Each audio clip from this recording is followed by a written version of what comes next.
வீட்டில் விளக்கே கிடையாது. அப்போல்லாம் வந்து எப்படி படிக்கிறதுங்கிறது சிம்லி விளக்கு வச்சு தான் படிக்க முடியும். அது அந்த காற்று அடித்தா தீர்ந்து போயிடும். அடிக்கடி நம்ம தீப்பெட்டி கொளுத்தணும். அப்போ வந்து தீப்பெட்டி வந்து 10 பைசா, கிளி தீப்பெட்டி அப்படின்னு சொல்லுவோம். ரெட்டக்கிளி தீப்பெட்டி 10 பைசா. அந்த 10 பைசா வாங்கினா அடுத்து வெங்காயம் வாங்க காசு இருக்காது.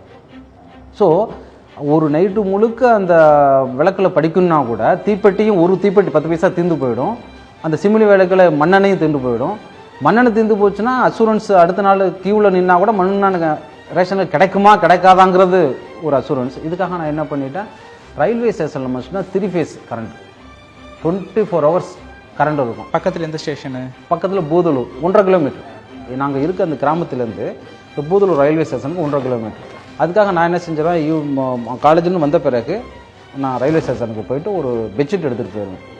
பெட்ஷீட் எடுத்துகிட்டு போயிட்டு அந்த ரயில்வே ஸ்டேஷன் மாஸ்டர் இருக்காங்க, அதுக்கு முன்னாடி அங்கே தான் வந்து நல்லா கொஞ்சம் செட்டாக இருக்கும், மற்றது ஓப்பனாக இருக்கும். நைட்டு எப்படியும் ஒரு 1 மணி வரையும் படிப்பேன். படிச்சுட்டு அங்கேயே நான் வந்து பெட்ஷீட்டை விரித்து படுத்துருவேன். ரயில்வே ஸ்டேஷன்லேயே கரெக்டாக அந்த இன்ஜின் வந்து என் பக்கத்தில் நிற்கிற அளவுக்கு அந்த இடத்த நான் சூஸ் பண்ணி படுப்பேன். ஏன்னா அங்கே வந்து நிற்கும்போது பயங்கர சவுண்டும் இருக்கும், பயங்கர ஹீட்டும் இருக்கும், ஒரு கம்ஃபர்ட் சவுண்ட் இருக்கா, தூங்க முடியாது, ஃபோர்ஸிபிளாக நம்ம எழுந்து தான் ஆகணும். ஸோ அதனால் அங்கேருந்து அந்த ஃபோர்ஸிபிள் வந்து எழுந்த பிறகு திரும்ப 1 ஹவர் படிச்சுட்டு எப்போ வந்து சூரிய ஒளி வரும்னு வந்த பிறகு வெளிச்சம் வந்த பிறகு திரும்ப வீட்டுக்கு போயிட்டு குளிச்சுட்டு திரும்ப வந்து 8 மணிக்கு ட்ரெயினை பிடிக்கும் திருச்சி போகிறதுக்கு. திரும்ப நான் வந்து ட்ரெயினை பிடிச்சி போயிட்டுருக்கோம். என்ன சொல்ல போனால் புக்ஸ் எல்லாம் ஒரு புக் கூட எனக்கு வாங்கினது ஞாபகமே இல்லை. காலேஜில் ஏன்னா காசு இல்லையே, சாப்பிட்றதுக்கே காசு இல்லைங்கும்போது எப்படி புக்கை வாங்குவீங்க? நீங்கள் நோட்டை கேட்டீங்க, நோட்டு இப்படி கவிதை எழுதி வாங்கி கொடுத்தோம், புக்கை யாரும் வாங்கி கொடுப்பாங்க? புக்கெல்லாம் வந்து பார்த்திங்கன்னா அப்போ வந்து ப்ரொஃபஸர்ஸ் நம்ம நல்லா படிக்கிறதுனால அவங்க பேரில் லைப்ரரியிலேருந்து எடுத்து என்கிட்ட கொடுப்பாங்க. ஸோ 15 நாள் ரொட்டேஷன், 14 ரொட்டேஷன்ஸ். அப்போலாம் லைப்ரரியில் நீங்கள் புக்கை எடுத்துகிட்டுன்னு வச்சிங்கன்னா எக்ஸாமுக்கு முன்னாடி சரண்டர் பண்ணி ஆகணும். ஏன்னா ஹால் டிக்கெட் கொடுக்குறாங்கன்னு சொன்னால் நோ அப்ஜெக்ஷன் சர்டிஃபிகேட் வந்து ஒவ்வொரு டிபார்ட்மெண்ட்லேருந்து வாங்கி ஆகணும். லைப்ரரியில் கொடுக்க மாட்டாங்க, புக்கை எடுத்து கொடுத்தா தான் தருவாங்க. ஸோ அதுக்காக ப்ரொஃபஸர்ஸ் பேரில் எடுத்து புக்கை வாங்கி நான் படிச்சுட்டு அவங்கள்ட்ட கொடுத்துருவேன். இது மாதிரி சூழலை பார்த்து அக்கம் பக்கத்தில் யாராச்சும் வசதியாக உள்ளவங்களோ உங்கள் சொந்தக்காரவங்களோ எதுவும் உதவி பண்ண ஆயத்தமாக இருந்தாங்களா? நீங்கள் கேட்கலையா? நானும் கேட்கல, யாருமே உதவி பண்ணல. ஒரு வகையில் கேட்டிருந்தால் உதவி பண்ணியிருப்பாங்களா அப்படின்னு எனக்கு தெரியல. இல்லை கேட்டு அவங்க மறுத்து இருந்தாங்கன்னா மனசு ரொம்ப உடஞ்சிருக்கும். அந்த நிலைமைக்கே நான் எடுத்துகிட்டு போகல. ஸோ நம்ம வந்து முயற்சி இருக்குது. எங்கள் அம்மா வந்து மோட்டிவேஷன் பண்ணுவாங்க, உன்னால் முடியும்ப்பா. பிறந்து வளர்ந்தது குக்கிராமம். அப்பா நான் கல்லூரி படிக்கும்போதே இறந்துட்டாங்க. அம்மா வந்து விவசாய கூலி வேலை பார்த்து தான் எங்களுடைய குடும்பத்தை நடத்தி வச்சுட்டு இருந்தாங்க. கடினமான ஒரு சூழ்நிலைகளை கடந்து படிக்கணும் அப்படிங்கிற வெறியில் இப்போ வந்து நம்மளுடைய பேரண்ட்ஸ் வந்து நமக்கு வந்து பணம் சேர்த்து வச்சுருந்தாங்கன்னு வச்சுங்களேன், நம்ம ஒரு பிஸ்னஸ் டெவலப் பண்ணலாம்.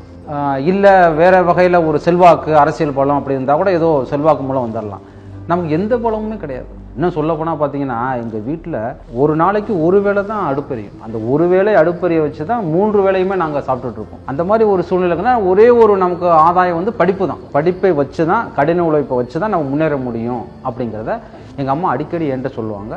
நானும் உணர்ந்துக்கிட்டேன். அப்படி நினச்சி படித்ததுனால தான் இன்றைக்கி வந்து இந்த பதவியில் ரொம்ப அம்மாவும் ரொம்ப ஆதரவாக அப்போவே வந்து இதனுடைய கணவர் இப்படி இருந்திருக்காப்புல, பிள்ளைங்க வந்து படித்தா மட்டும்தான் அந்த குடும்ப சூழ்நிலையை மாற்ற முடியும் அப்படிங்கிறதுல, கல்வி முக்கியம் அப்படிங்கிறதுல ரொம்ப தெளிவாக இருந்திருக்காங்க பாருங்கள். ஆமாம், அதை வந்து எது தடைப்பட்டாலும் கல்வி தடைப்படக்கூடாது. நாங்கள் வந்து குடும்பத்தில் 5 பேர், 2 அக்கா 2 தம்பி. என்ன காரணம்? ஒரு வேளை தான் வீட்டில் அடுப்பு இருக்கு, விவசாய நிலம் கிடையாது. அப்போ வந்து வாழ்வாதாரம் வந்து கூலி வேலை பார்த்தா பண்ணி ஆகணும். அப்போ வந்து எங்கள் அம்மா வந்து ஒரு வயலில் போயிட்டு களை பறிக்கிறது, நாற்று நடுறது, கதிரை இருக்கிறது, எந்த வேலையை செஞ்சாலும் ஒரு நாளைக்கு 5 ரூபா தருவாங்க. அந்த 5 ரூபாயை வச்சு தான் அன்னைய பொழப்பு நடத்தணும். ஏன்னா அது அடுத்த நாளைக்கு வாங்குறது கூட காசு இருக்காது. அதனால் அந்த 5 ரூபாயை எடுத்துகிட்டு போயிட்டு உடனே அந்த ரேஷன் கடையில் அரிசி, மண்ணெண்ணெய், சுகர், அதுக்கப்புறம் காய்கறிகள், அதுக்கப்புறம் மளிகை ஜாமான், இதையெல்லாம் அந்த 5 ரூபாக்குள்ளே வாங்கி சமைச்சு சாப்பிட்டுட்டு அடுத்த நாளே வேலைக்கு போகணும். ஒரு நாளைக்கு வேலைக்கு போகலைன்னா எங்கள் வீட்டில் அடுப்பு எரியாத சூழ்நிலை.